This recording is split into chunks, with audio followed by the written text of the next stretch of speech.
We've left Herod expecting the Magi to stop by and let him know where this child, who'll be King of the Jews, may be found. I imagine he was all set to take Jesus' life, and probably Mary and Joseph's too, and I don't think for one second that the Magi was safe. I believe Herod would have done everything within his power to stop them returning to their country and sharing the news. Maybe he intended to wipe out the whole entourage.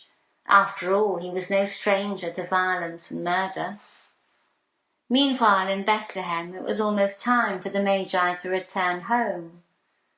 We don't know how long they stayed, but I imagine over the time they spent with Mary and Joseph and no doubt others, they would have gained a better understanding of Herod, which they may not have had before. I wonder if they remembered Herod's words when they first inquired of the child's whereabouts. I wonder whether it was obvious to them that his motives were far from altruistic. Had the Magi been able to discern he had other intentions when they first met him?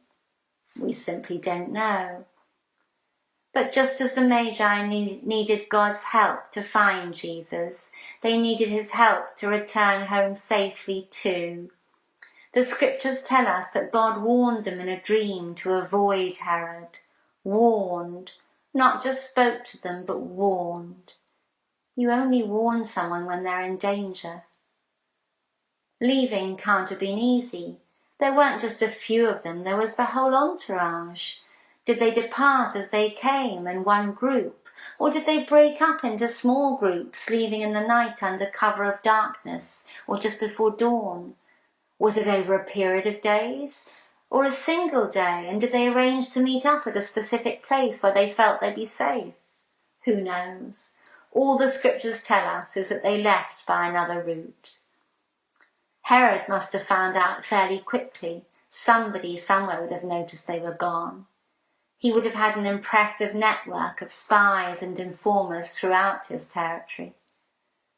Perhaps that's when he got into that awful rage and made that horrendous and evil decree, ordering all children under 2 to be killed.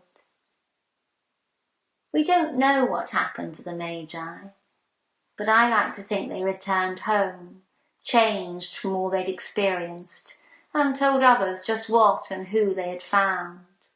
I like to think that God continued to speak to them, drawing them ever closer to himself.